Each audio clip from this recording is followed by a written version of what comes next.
Okay, we're live. Do we have 10 people? No. Welcome, Avery's first person to join. Who is? Avery. Oh, cool. All right. Sweet. All right, we're already 14 people in. Good. Cool. I was going to say, we weren't going to start till we have 10. We already have 30. Okay, here we go.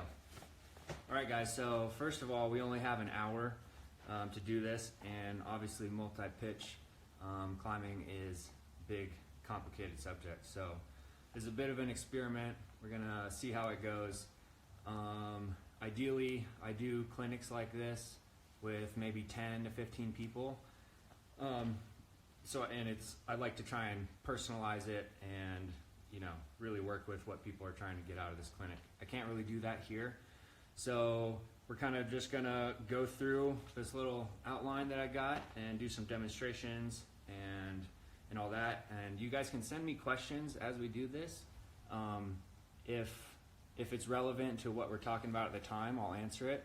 Otherwise, I think what we're gonna do is maybe, because this is gonna end after an hour, we can do a follow-up live question and answer afterwards, if that sounds good to you guys, because I'm sure there's going to be a lot of questions along the way. So, yeah.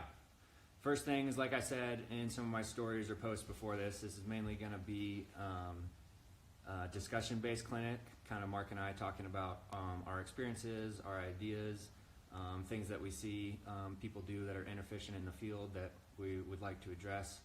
And I think the main thing is I have this idea of mental breakthroughs versus physical breakthroughs. And a topic like multi-pitch climbing, something that a lot of people want to get better at and be more experienced in, isn't about getting stronger. Getting stronger allows you sometimes to be able to do more routes, but for a very long time, it's just getting the experience, learning the systems. So there's so much more to multi-pitch climbing than just being physically strong enough or technically sound enough to climb these big routes. So my hope is that after this clinic, a light will go off in your head about certain things that kind of gives you a mental breakthrough about multi-pitch climbing, a new way to look at it, a new way to approach it. So understand that those breakthroughs are more valuable than physical, in my opinion, up to a point anyways. So, and then just remember that multi-pitch climbing is kind of as in just climbing in general, is a lifelong thing. There's no quick way to get good at it. Just takes a lot of practice and a lot of trial and error and failure along the way. So my advice to anyone would be to just keep an open mind and always be willing to learn and take things from other people and kind of test them out for yourself, see what works, see what doesn't work. So when it comes to the things we're going to be sharing with you today, I think don't take them too seriously. Like I said, it's hard to, I don't know any of your experience, so take what works for you, disregard what may not, and We have our level of comfort, our level of safety that we're happy with, we're relaxed with, we feel safe with that. Do not let anyone ever dictate your level of comfort. We might present an idea, explore it for yourself, decide how you feel with it. If you feel it's good, great. If you don't feel that it's good, great. But do not let anyone dictate your level of comfort. Yeah, so I suppose just take everything we say with a grain of salt. And I'll do my best to share things that I think will help everybody. Let's do a brief introduction. Mark, who are you? What's your climbing experience? I'm Mark Hudon. I've been climbing for 48 years. This is really crazy. I was 16 years old, New Hampshire. First climbed El Cap when I was 18. Blah, blah, blah, blah, blah. I climbed 512 when 512 was just starting to be a thing. Climbed 513. I've climbed El Cap 34 times. Jordan and I just had a killer season last year. We climbed a bunch of long routes. I free climbed 99.7% of freeride or free. And then I jugged the whole route for Jordan a few days later when he did it in a day. So I just have a lot of experience. Okay, well, I'm going to take, based on all of your waving and thumbs up emojis that we're all on the same page, so that's good. Brief little history about me. Jordan, I grew up all over the East Coast. I moved to California when I was 18, and kind of that's when I've been climbing for a while, but that's when I really started to take it seriously and pursue a lot of more outdoor climbing. So yeah, basically 6 years of serious experience, about 2 years experience climbing with Mark. And yeah, the main thing we like to do is do long multi-pitch routes, adventure style routes, big link ups, free climbing. That's kind of our main thing. So we love nerding out on all the things that make multi-pitch climbing really fun. Because at the end of the day, multi-pitch efficiency is really just about getting dialed in all the things that aren't really the actual climbing, so that you can climb more and have more fun. When you're stressed out thinking about all the logistics and the climb and the approach and descent and the weather, and it can get overwhelming. So we're going to share tips and tricks we've developed over the years to make it as fun as possible. So do you want to say something about that and honest assessment of ability? That's a big part. Okay, so me, since I've been around a long time, I've seen the evolution of climbers. Back in the old days, we didn't have topos, we didn't have the internet, we didn't have YOSAR like you guys know it now, or even just your local search and rescue. It was a much more primitive thing. So we had to depend on each other more. We had to depend on ourselves more. One thing I see these days is people don't really have an honest assessment of their skills. If you're going to go up on a route, you want to be efficient. You're sitting around looking at the topo going, okay, well, can you lead this pitch fast? Can I lead this pitch fast? You get a 12-pitch route. You got to get done. If it takes you 35, 40, 50 minutes, an hour to lead a 510B pitch, and you've got 12 510B pitches, well, that means it's going to take you 12 hours to do this route. So you really can't do that. You've got to understand that, okay, yeah, I can bang that out. I can lead, 510B a little bit unprotected, or no, I can't. I'm a great face climber. I'm not a good off-width climber. You lead the off-width pitches. But it's just having an honest assessment. I mean, I've climbed for so long that I have no ego in this. I mean, I know what I can do and I know what I can't do, and it doesn't bother me. But it's just having no ego. You end up coming together more on an equal footing, and you can just achieve more. If I'm bluffing Jordan that I can say, oh yeah, I can lead that pitch, and then I'm up on the thing for 2.5 hours cruxing out, well, it isn't exactly fun for him, and it isn't exactly a recipe for success. So get rid of the ego, honestly assess your skills. Yeah. Because it's important to know that multi-pitch climbing is not climbing at the gym. It's not bouldering. It's not cragging or sport climbing. There's a bit more commitment and danger involved, just inherently. And so I think even more than the other aspects of climbing, it's more important to have that honest assessment. So if it's something you haven't thought about, wherever you are in your progression in climbing or multi-pitch climbing, just before you set off trying to achieve your first link up, your first multi-pitch, your first grade 5, your first big wall, whatever, it's important to just kind of know where you're at, know how much you don't know, basically. And another video. Okay. Does that make sense? Yeah, no, we're good. Another thing is that I don't climb for ego. Jordan doesn't climb for ego. We're not climbing to impress anyone. We're climbing to have a hell of a lot of fun. And then, if we have that honest assessment of our skills, we can look at something and go, wow, can we do that, in a day or whatever the heck, and get down there and have fun. So it's not about ego. It's all about fun. Okay, cool. Less than 10 minutes in, we're on track. We're going to talk about planning first. Do it. So yeah, a big part about multi-pitch climbing, is all about your preparation before the actual climb. So much of it is what you do leading up to it, and then the very small percentage at the end is actually doing it. And that varies depending on how big of a route it is that you're going for. But So, anyways, right? Yeah. I think that's An example that I give is, like people go up on the nose and you're on top of sickle ledge and the other climber is in the stove legs. Well, the guy on sickle ledge is behind the buttress a little bit, so he's not in the wind. The guy on the stove legs is in that wind. And you guys could be 75 feet away from each other. You could totally see each other, but you cannot hear each other. So you've got to know what the other guy was going to do. Like, okay, if I can't hear you, pull up the rope, jerk 3 times, I know you're on belay. Okay, so that'll happen, and then I'll see the haul log go, I'll let go of the haul bag, and then you'll start climbing. You know that that's what's going to happen. Look for those little things in the topo where there might be a problem. we're not there yet. Oh, sorry. The main thing is that basically success in multi-pitch climbing is a lot about planning, and if you fail to plan, you're planning to fail. I don't know who said that, but I like it. So yeah, first thing, we're kind of going to take you through an example. So first step of planning is picking an appropriate route, and like I said, that's for you to figure out, you and your partner to figure out based on your ability, your experience, what you're trying to work on, a lot of factors. So we kind of grab the guidebook. We're going to pretend that we are picking a route in Yosemite to climb.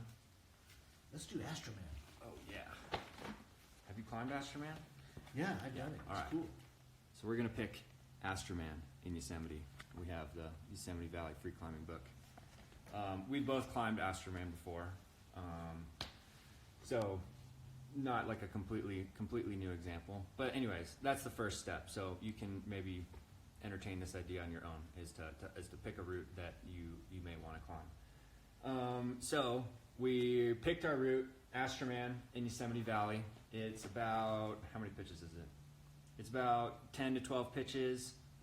It's a grade 4. It's rated 511C. Pretty stacked with sustained 511 and 510 crack climbing. So the next step in planning is to pick your partner. And this is a big one. And the first thing I'd like to say about partners is I totally believe in having 3 types of partners around at all times, and that would be, which just helps kind of keep your experience and ego and ability and learning and teaching in check. And that would be a partner who's less experienced than you, that you are kind of mentoring, somebody who's equal to you to kind of like share and encourage each other, and then have somebody more experienced than you to kind of remind you of how much you don't know and kick your butt every now and then, and somebody that you can learn from and strive for.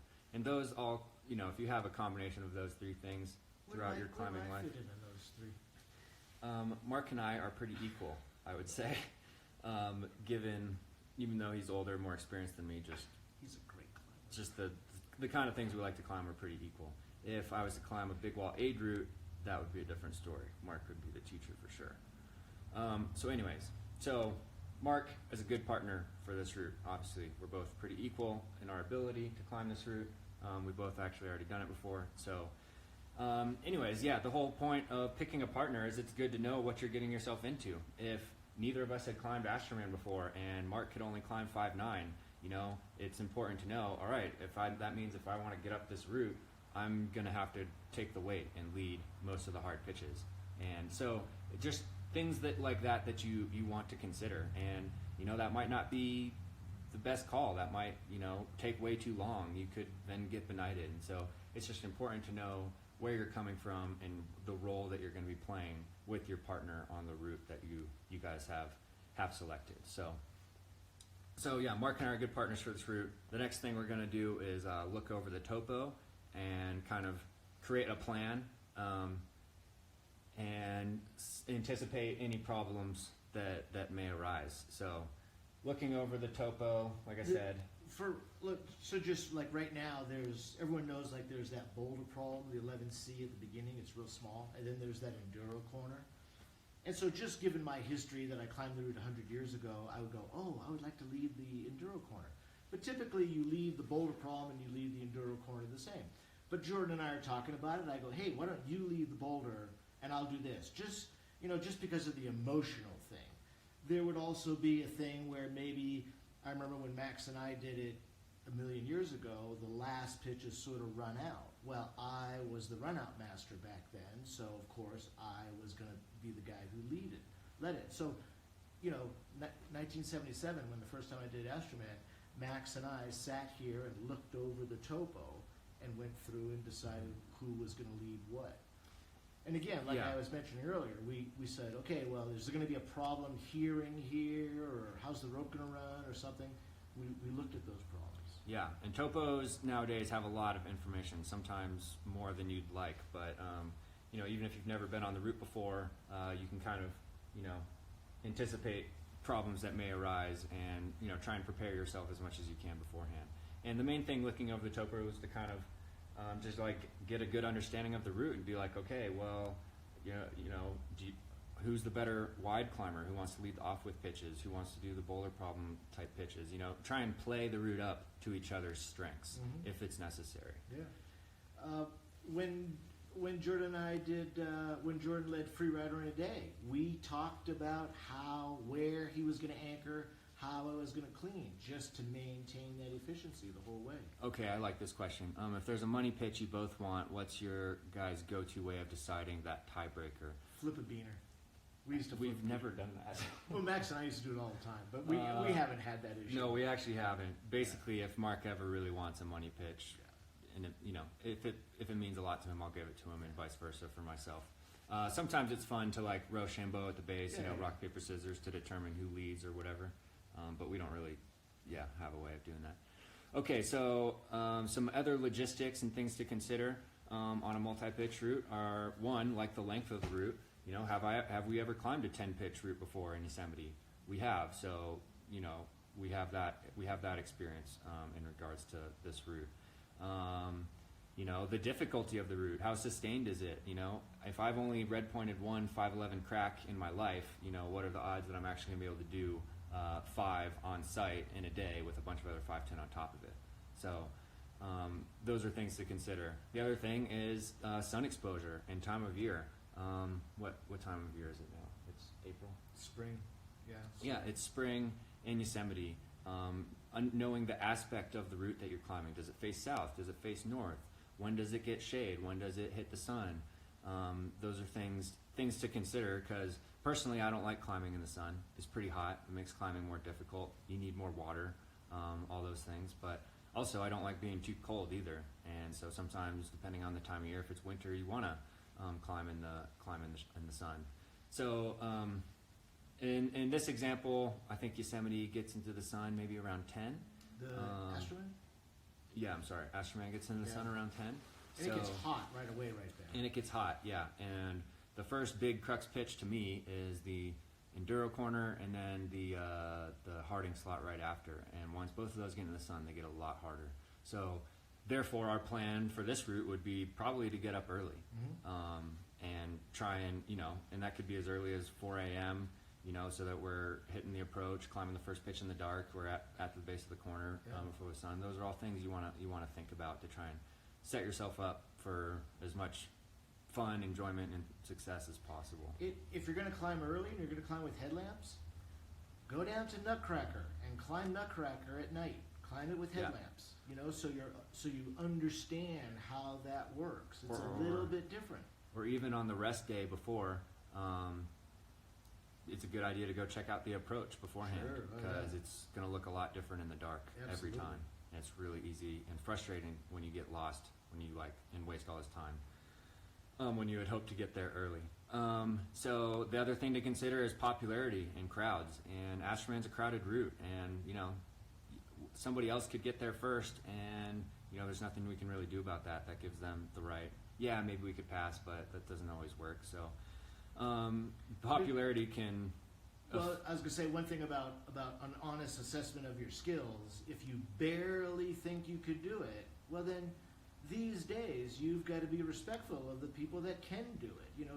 If you're going to Gumby your way up Astroman, maybe wait until a less busy time of year, because therefore you're not going to affect with as many climbers are there out there these days.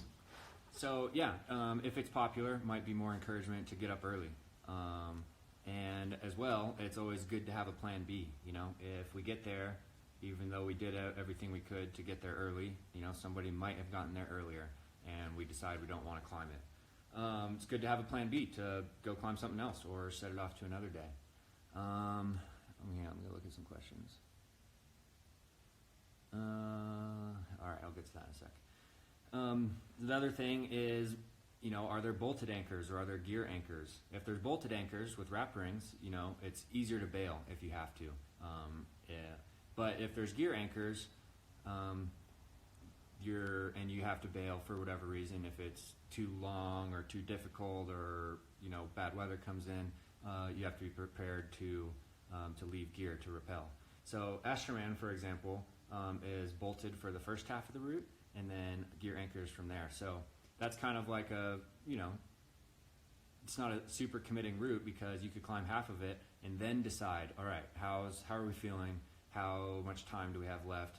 Should we continue or should we bail? And you know, of course you could bail above that point, but like I'm saying, then you'd have to leave gear. And so just things to consider. And last thing is when to haul a pack, or when to carry a pack, or go without. So I see a lot of, it's pretty common for people, especially on easier multi-pitch routes, to want to carry a pack these days. And so I wouldn't, and Mark and I, personally, for the routes I like to climb, climbing with a pack would make the climbing not fun. I don't know if you guys have tried to climb 512 or 513 with a backpack on, but it's like not that fun. If it's, you know, a 5.7 scramble and you're gonna have a picnic on top, like sure, that makes sense. But more often than not, we see people climbing with packs on 3-pitch routes, where both leader and follower has a pack. And I mean, I don't know what people are carrying in there, but my like general opinion is that they have way more than they need, and could afford to do with less. But that all just takes experience and time to like really understand what you need and what you don't. So with a route like Astroman, it might be nice to haul a pack, because you know there is a long approach. There is a long approach and descent, so it's nice to have approach shoes. But you don't necessarily always want to climb with approach shoes, especially through an off-width like the Harding slot. You know, it might take all day. We might want to carry more water or food. So if we were climbing it really fast and light, you know, maybe in 4 or 5 hours, would probably just go with a little water bottle, not haul a pack, kind of, you know, committing to making it to the top and all that. I've even walked off after a man barefoot before. So if I was climbing it with Mark, though, Mark and I, particularly because Mark's older and he's, you know, fun is job one. He's not always trying to like get all psyched and climb fast. Just, you know, enjoy being up there. So we'd probably haul a pack just to have a few more comforts and not have to really worry about those things too much. You know, looking at the topo, if you wear a helmet, you might go, oh, I can't wear a helmet through the Harding slot. So I'm going to have to take off the helmet. We're going to have to get it around the Harding slot. So maybe you're not carrying a pack, you know, whatever, but at least you got to be dragging another line, or you've got to have a plan to get your helmet through the Harding slot. Oh, okay. So there's one thing that I see people forget to consider, and that is, okay, when you're hiking to the base of a multi-pitch route, do I rack up with my harness on and carry the rope on my back to the base of the climb, or do I carry a backpack with all my stuff in it and rack up when I get there? For example, I'm going to use the Rainbow Wall in Red Rock, Nevada as an example. If you don't know what I'm talking about, look it up. It has a pretty long approach, like at least an hour and a half maybe, and it's a 10-pitch route, and you climb the route and then you rappel and you hike back. So there's no reason why I would hike for an hour and a half with my rack and harness on when I could just put it all in a backpack for much easier use, because I'm going to leave my pack at the base, I'm going to climb the route, I'm going to rappel, and I'm going to hike back out anyways. If it was a route like Epinephrine, also in Vegas, where you do a pretty long approach, you climb this mega route, and then you do a really long hike off, then it makes more sense to hike in prepared to climb and not bring like a backpack backpack, but maybe like a little root rocket pack or something. So consider that, and then the main thing we're talking about is, all right, when do we haul or when do we carry a pack? Mark and I very rarely carry a pack, and we haul, and so we'll get into that a little bit later. Do you have anything to add? Well, I mean, carrying a pack or hauling a bag will add another level of complexity. Mm-hmm. And so there again, Jordan and I have worked backwards and figured out how we can do this very efficiently and very quickly. Okay. Which we're going to go over. We're going to look at some questions, and then we're going to go into packing and organizing gear. So I'm going to unload my pack, for example, and show you guys a lot of those things. So, Don't do too many questions because we can yeah. do it later. Do you usually carry tat to bail? No, but carry slings for our chalk bag belt instead of the cheap ones that they come with. And then it's really funny. Beaners are cheap. Leave the goddamn beaner. Who cares? Okay. Okay, yeah, sorry, not going to answer much questions, but Mark, can you man the camera? And we're Sure. going to go through my pack. Okay. Whoa, how do I do this? I got the North Face Cinder Pack. It's 55 liters. Perfect for everything, cragging and multi-pitch climbing. And it's even burly enough that if I wanted to kill two birds with one stone, we've hauled this up Moonlight Buttress, for example. So that's really nice. So a few things that I like to carry with me at all times. Can you see close enough, Mark? Okay, someone says here, would you make a 50-year-old woman carry the rope? If it was me, yes. She's referring Yeah. to Mary. Okay, just a few things I always have with me is some ibuprofen, some toilet paper. I got some extra batteries and my headlamp, and then typically always have sunglasses, knife, lighter, tape, and sunscreen for the occasional time that I do climb in the sun. So yeah, I don't necessarily always carry them with me, but I typically always have them in my pack. And if we're hauling a pack, then I have them with me then as well. So, put all that stuff away. And so first of all, let's go over ropes. You got a lot of options when you're picking a rope for a multi-pitch route. Nowadays, a 70 meters pretty standard. That gives you a lot of options for linking pitches or doing big rappels. And so, in general, that's what I'd say. Sometimes we climb with an 80, sometimes we climb with a 50. Most of the time, we're climbing with a 70. This is the Maxim Airliner 9.1, really light. Doesn't have a middle marker, so if we're just bringing this, we would mark that on our own. Since we're going to haul a pack, we have our 70-meter tagline as well. It's about 7 millimeters Maxim personal escape rope. It's really stiff, so it doesn't get hung up. Super durable and light. So, yeah, that's kind of like our favorite combo is the tagline and the airliner together. So,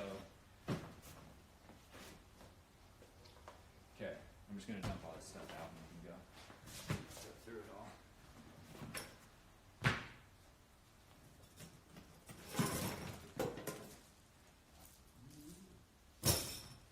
Someone says, where can you buy the Maxim tagline? Go to their website. Yeah, okay, so go to the Maxim website and get it from there. 5 mil is really thin. It's like spaghetti. Okay, so come check this out. Or talk to me, I guess. So, if we were to climb Astroman tomorrow, this is basically exactly what I would pack. I've got my rack, which I'll go over in a second. I've got draws and slings, shoes, harness, chalk bag. I got my water bottle that I can have in the pack or carry on my harness, and then belay devices. So, and if you notice how organized it is, and I'm a huge advocate for good organization of your gear and your rack, because it just makes everything so much easier when you don't have to worry where things are, or if you're missing this or whatever.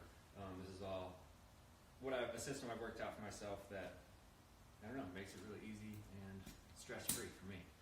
So, Mark, let's come look at the rack. Good? Mm-hmm. So, here, this is what I call like my baseline rack, which is basically the rack I have put together almost at all times that I can pretty much climb anything with. And it's just, I say it's baselines, it's a good place to start. I'll either add a few pieces here or take a few pieces out there. And basically what it is, it's just, I got a full Metolius rack here. It's just a set of nuts with a nut tool, the two smallest sizes, and the two biggest sizes, and then doubles in between that. And so, depending, like I said, depending on the route, I may add more hand sizes, take some out, put more small sizes in, but I can pretty much climb, knowing my experience and ability, that I can pretty much climb anything with this rack. So, The colored beaners? yeah, colored beaners are huge too. Notice how this is nice and pretty. I know it's because we're sponsored, but do your best to make your rack as organized and neat as possible. And simple things as having the colored beaners matching just makes gear selection that much quicker and easier, and organizing that much easier too. So when it comes to draws, I like to have a mixture of regular draws and alpine draws, as well as some over-the-shoulder slings, which I'll explain. Notice I'm not climbing with big, beefy sport climbing draws. These are, lightweight trad climbing draws. And I like to have a mixture of the two, because sometimes the routes that we climb have bolts. And, these are more friendly to use on bolts than these, just because the beater's fixed, these can move. But these give you versatility to extend, as I'm sure many of you already know. Which, when you're on a multi-pitch route, having things that serve multiple functions is really key. And so keeping your options open. So for a route like Astroman, for example, I would bring about 6 regular draws, 4 alpine draws, and then 2 over-the-shoulder slings. And since most of the belays are bolted, at least on the first half of the route, we have what we call just our anchor kit, 2 carabiners, 1 for each person, for 1 beaner for each bolt at the anchor, which we'll get into later. Notice we don't have a personal anchor system or anything like that. We build our anchors with the rope, which we'll go over towards the end. So there's that. Somebody asked about bail sling. If I was sport climbing, I would change this out for just one of the simple buckles, but this is just nylon webbing. That if we did need to bail or reinforce an anchor or something, this is an easy thing to take off and leave and then replace later on. Like I said, just gives you another option, where if you had the one that it came with from the store, you wouldn't be able to do anything with it up there. So let's look at devices, Mark. So since we're hauling, this is going to be our haul setup. We just have 2 Tetzel micro tractions. We'll go over that system in a little bit. Don't feel the need to have locking beaners on this. So just 2 big ovals.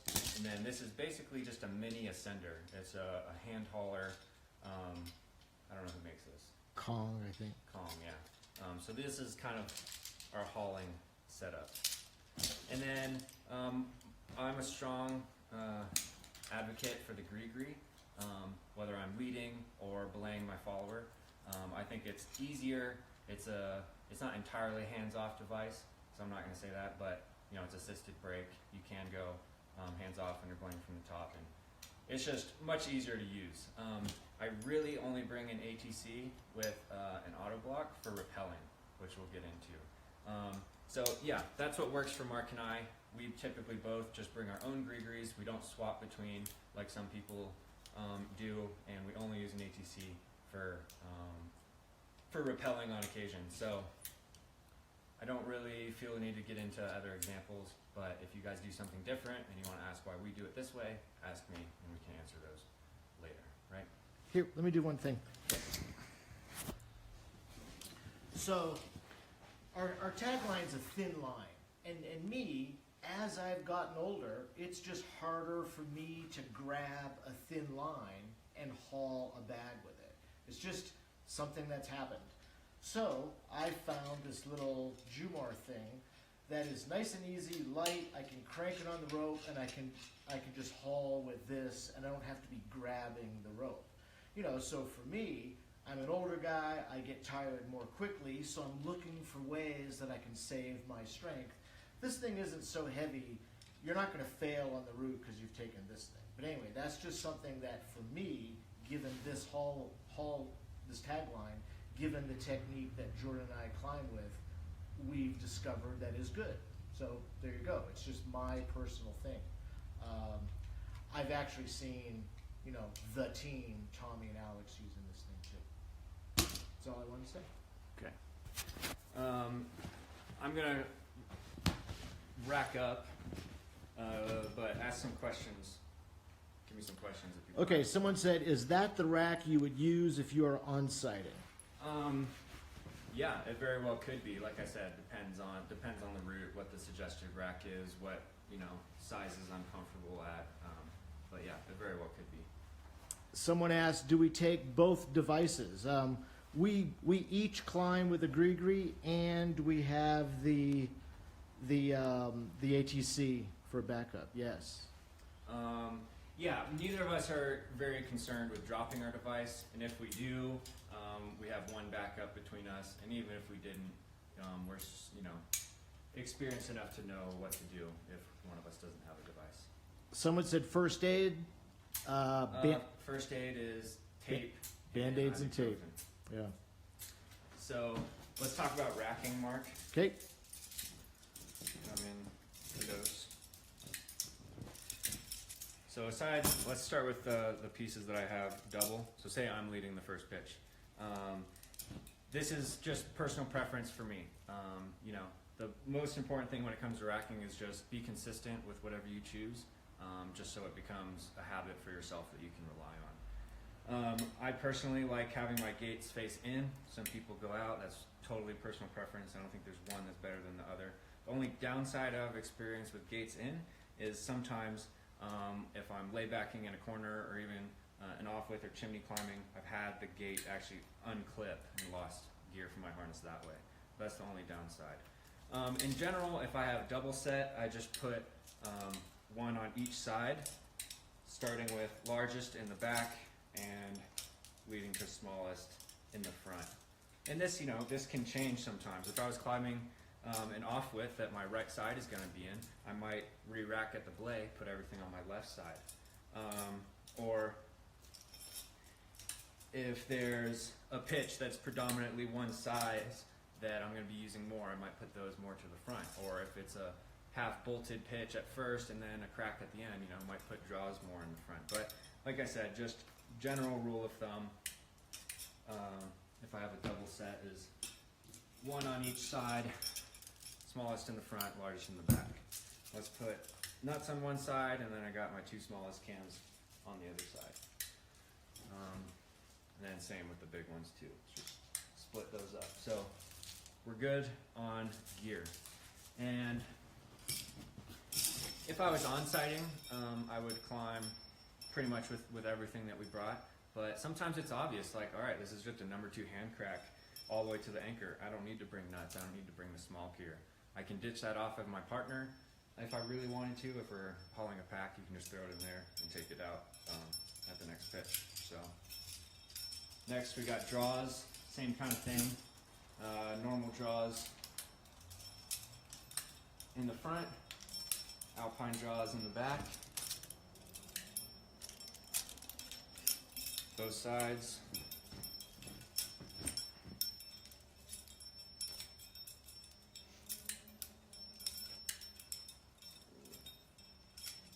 And last thing I have is my over-the-shoulder slings, which is really just another variation of an alpine draw, just has a single beaner. So if I already know I'm going to extend a piece, I can just use this sling a little quicker than clipping this and having to extend it. But, you know, Mark and I put this rack together. We know how it works. We know that, you know, we like our colored beaners. We have our black beaners for the bolts or the piece of gear, the blue beaners for the rope. just so, as he's cleaning a pitch or I'm cleaning a pitch, we kind of know how to keep it organized and back together, and that makes things fast and efficient. So I always have my grid gear on my right side. That's me personally, and I use my anchor kit. I clip it to my carabiner as well. I like having gloves for belaying. It saves your skin a little bit. It's easier for rappelling. So I could blindfoldedly grab anything on my harness whenever needed. So, and then if I was carrying a water bottle, I'd have that on my left side. I like to have a specific carabiner for my shoes that I keep on my haul loop when I get to the anchor and want to take my shoes off. That's pretty much it. Anything there, Mark? Any questions? Are you going to show them how we set up the mini track for the leader? Yes, I suppose we should do the belay first. What? Someone said, "Holy smoke! I have those same ugly chairs." Okay, let's maybe. Yes, Carl, not a single locker. Okay, let's address that. Come back, Mark. All right. Reason why Mark and I don't use lockers for our anchor kit for bolted belays is if I was setting up a top rope, it'd be more appropriate to use lockers in my opinion, because I would be setting up a top rope, returning to the ground, climbing the route. My eyes aren't on the anchor. When I'm on a multi-pitch route and the bolts are right in front of my face, I don't feel the need to have lockers in that situation. I'm sort of to me, it's like, go ahead and search all of the American Alpine journals for the last 35 years and find me an incident where both beaners on an anchor unclipped and the party fell to their death. It hasn't happened. It's never happened. A locking beaner is no stronger than a regular beaner. It only keeps the gate locked.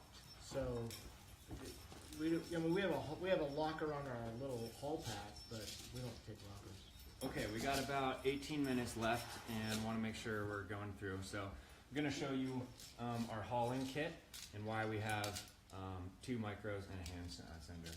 So if I was leading the first pitch and setting up the tagline, we'd have it flaked out. Somebody asked earlier if we stack the rope, stack our haul line, and that's a great question. The answer is no, because this is so stiff. We basically just leave it trailing, and we have a way to manage that. I really only ever stack my tagline if there's a big obvious ledge and it makes sense to do so. But I just have an overhand knot here. I'm going to preset this up for hauling so that when I get to the anchor, it's ready to go. And when he hauls the pitch, he's at top of the first anchor. I'm coming up. He's done hauling. He sets that up for me on the next pitch. Yeah. So I set this up, and then where's the hand ascender? And then I would either clip this to itself or clip it right next to itself on my harness. Typically on my what do you call it? Gear loop, haul line. Haul loop. Yeah, on the back of my harness. And this is part of efficiency. This is all set up. It takes no time to just get it going. This thing is clipped to this beaner or right next to it. We're not searching around for it. So when I get to the anchor, for example, whether I do this before I belay mark up, during, or after, doesn't really matter. I would undo this knot and haul it all the way through with the hand descender. Maximum ropes, Mr. Randy Levitt asks how much does this weigh? I don't know. It's like a few ounces. It's pretty light. It's pretty light. It's irrelevant. It weighs what 3 beaners weigh. So there's a lot of nuances to this system. The main one is, okay, that was on the first pitch where the rope is just stacked on the ground. Say we're a few pitches up and we're just letting this hang full 70 meters down, which the only reason not to do that is if there's people below you and it's affecting them. But so say I was setting it up for Mark to lead the next pitch, how I would manage that weight so that he's not leading with the entire weight of rope 70-meter tag line hanging off his harness is, so Mark has the setup, he's leading the pitch. Why don't you just take that over there? And I have a second micro traction that I put on the rope that basically holds the weight of the rope off the anchor. Whoops, I set it up wrong. And he'll clip that to his harness or the anchor and just yard me out some slack as I move up. So kind of think of it as like belaying the tag line the same as you do with your lead rope. You're just feeding out the tag line so that they're never carrying more weight of the rope than they actually need to. And so the other end of the rope, or remainder of the rope, is just hanging on the micro traction. Until Mark gets to the end of the pitch, I take this off, I tie the bag in short. Clip this on the bag so he doesn't have to carry it. I tie the bag in short, Mark hauls while I'm climbing, and sets it up for the next pitch. So that's as much as we have time to talk about that right now. We're gonna go get a beer after this. And then we'll come back on and we'll answer questions.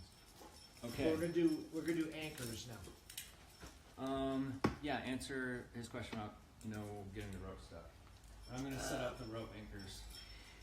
If it was really windy and the rope was just reaching away around the corner, yes, we would sort of deal with it. It's a situational thing. You've got to just see if it's happening or not, or sometimes you just pull in a couple big 35-foot lap coils, and it's good. It's all a situational thing. That rope in particular, because it's stiff, in my opinion, makes it better to leave hanging because it's less likely to get stuck. And it makes it actually more of a hassle to try and stack it every pitch because it's so stiff. It doesn't really stack very well. So a big reason why we choose to leave it hanging is because of our how dialed and comfortable we feel with our hauling setup. So that does take time, and there have been times where it has gotten stuck. But if you're looking ahead and you're trying to plan and anticipating these problems, you can usually prevent it. And if it gets stuck, you deal with it and whatever. That's another thing about multi-pitch climbing, is just to be prepared for things to go wrong, because they inevitably will go wrong. That's just part of adventure climbing. Whether it's your mistake or it was unpreventable, and just be prepared to deal with things like that. It doesn't have to be a big thing. Yeah, William used the same belay device for the tagline. Nah, I wouldn't do that. I mean, when the shit hits the fan, you don't want to be fucking around. I have rappelled on a gree on that 7. Well, no, he was saying like feed out the tagline. Oh no, that would. Yeah, don't complicate your belay system. And it's a little bit interesting thing too. We're aware of what's happening on the route. Sometimes Jordan and I will be climbing a route, and these guys will have this rope stuck, or they'll be doing something, and we'll be going, really? His belayer wasn't looking that the rope was going right through this notch, and he didn't try to flip it out? I mean, those guys weren't aware that it's nuking wind and their rope is blowing around the corner? Really? So you got to be aware. All right, so Jordan's going to give you a little anchor thing here. I'm going to turn the camera around. There he is. Okay, Jordan, you're on. Okay, come closer. So, Well, a big thing about multi-pitch efficiency is just keeping things simple. Not only because they're quick and easy, but also because there's less things to go wrong. It's easier to check, and sometimes less gear to bring. So if I was guiding a multi-pitch route, or if I was friend guiding in a sense that I'm more experienced, I'm leading every pitch, it might make sense for me to bring a cordelette to build my anchors, or to have a quad, just so that there's a universal master point for the follower to clip into, and for me to easily lead the next pitch. But if, for instance, in this scenario, Mark and I are experienced partners, and we can each share the weight of the route. We're gonna swap leads. I would 100% build my anchor with the rope almost all the time. This is the downside to this, which, like I said, if I was guiding, I wouldn't want to do. is that it's easier to escape the belay if you need to. But knowing our ability and the likelihood of that happening, that's like a downside and risk that I'm willing to take when I'm climbing with Mark, for example. So people often forget that the rope is the strongest piece of gear that you have, and you don't need a personal anchor system or a cordelette sling set up to clip in when you have the rope right there with you. So we're obviously in a gym. We don't really have a bolted wall or anything, but we have these two rings, and so like I said, get to the anchor. I want to try and, before I do anything to make myself comfortable, like go to the bathroom, drink water, take off my shoes, to keep things moving, I want to get myself off belay as soon as possible, so Mark can start breaking out the anchor, put on his shoes if he hasn't already, get him moving as fast as possible, and then take care of myself. So 9 times out of 10, I'm going to clove hitch in, call off belay while I put some slack in between the two bolts, clove hitch in again, and then tie a master point with the remainder of slack in between. Okay, one thing here. Someone, Jack, if you aren't swinging leads, how does the rope anchor work? We're not going to have time for that just in this little section, but when we answer questions, I'll show you a really slick way to do that. Yeah. So yeah, I'm getting my shoes on. I would have already clipped off the tag line so Mark could attach the bag. I would have had stacked the rope. This is horrible. Do you have anything to add, Mark? While I'm doing this?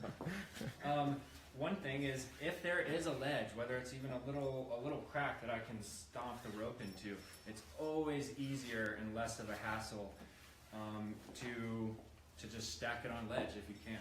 So whenever possible I can make that happen, I'll try. But sometimes you're at a hanging belay and it just sucks and you have to coil it. I personally don't coil it on over my rope or my waist.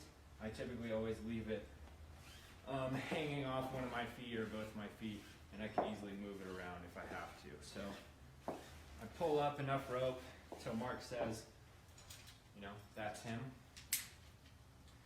Throw him on belay really quick, and I'm good to go. And now, while I'm belaying, because this is a break-free device, sometimes on thinner ropes, if you don't pay attention to it, it can backslide. So if I'm really worried about it, I'll put it on my teeth while I'm dealing. I'll step on it, or if I really have to, I'll tie a knot if I'm going hands-free for a long time. But yeah, once Mark's on belay, I can start thinking about things like, okay, my feet are tired. I'm going to take my shoes off, and I can do that while I'm belaying with enough practice. I'm like, okay, the next pitch is going off to the right. Mark is coming up to my right. I'm going to re-rack all of the gear from my left side to my right so that Mark can easily transfer it to himself once he gets the anchor and is ready to lead the next pitch. Okay, is the bag here? No, I'll haul the bag. Once it's here, I'll dock it, I'll reset up the tag line. The whole point is trying to multitask safely and efficiently, and not ignoring your partner while he's trying to climb and he's accumulating big rope with slack and yelling, so trying to just do your best to multitask and then plan for the future. So, all right, the next pitch is going off to the right. I'm gonna clip a draw for Mark's first piece when he gets here. I'm going to leave a sling for him to clip into when he gets to the anchor, so that, okay, Mark's here, he clips in, I can quickly take him off belay, switch him to my harness, clip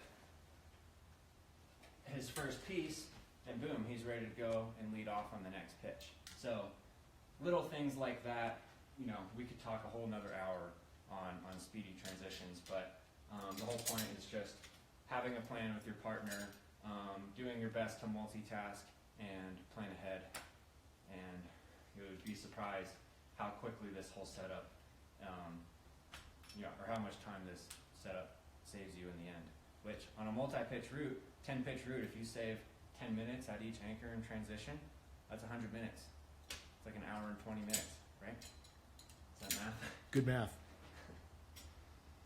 So, anything to add there, Mark? Here, we have 6 minutes, Jordan. Why don't you replace those clove hitches with 8 knots with like 6-inch loops? Okay. And I'll do that real quick.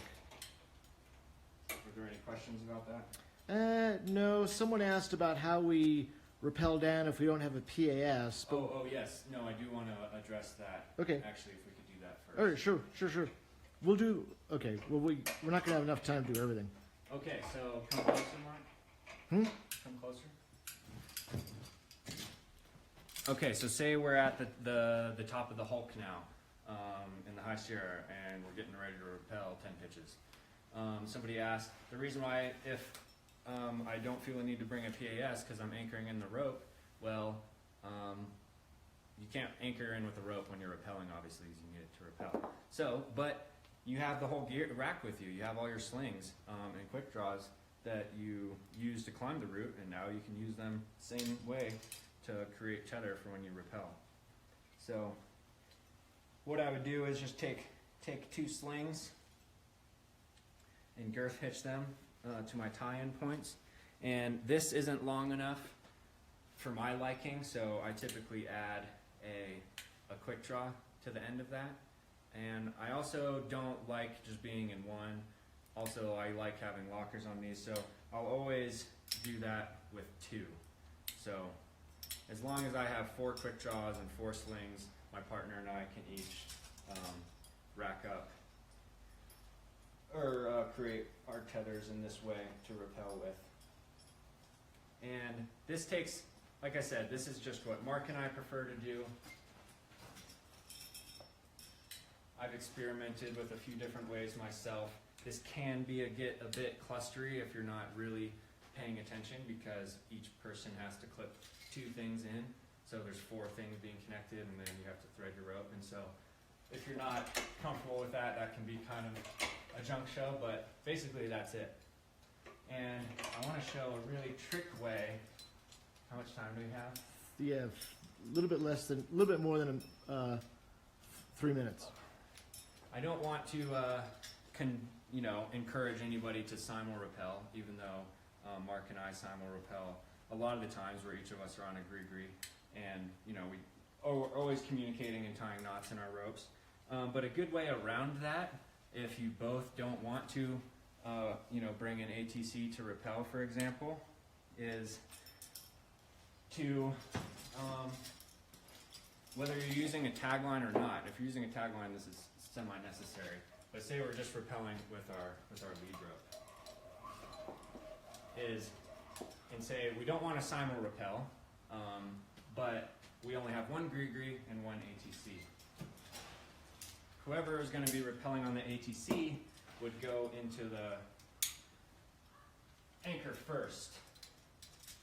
This is a good guiding technique. You're basically pre-rigging your partner.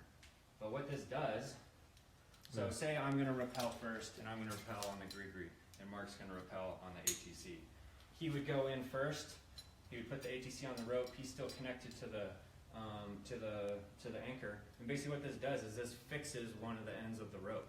So then I can put on my gree-gree on this side and rappel on a single strand of rope. And that rope there is essentially locked because of the belay device. Yeah. And same thing if... They get a minute. Okay, same thing if we were using the tagline and had the lead rope. You can only rappel on the lead line with the gree-gree comfortably. And so we would set up, tie the 2 ropes together. Mark would set up the ATC, and I would rappel below him on the lead rope, and then he would zip down afterwards on the ATC. And so that prevents you from having to bring 4 devices. So how much time we got? Okay, we got 24 seconds remaining. I know that was kind of a lot. I hope you got something out of it. He is that much taller than me. We have time. So there's 171 of you right now. As soon as this ends, I'm going to start another one immediately to follow up with all your questions, and we're going to have a beer. So thanks for joining. See you guys in 3,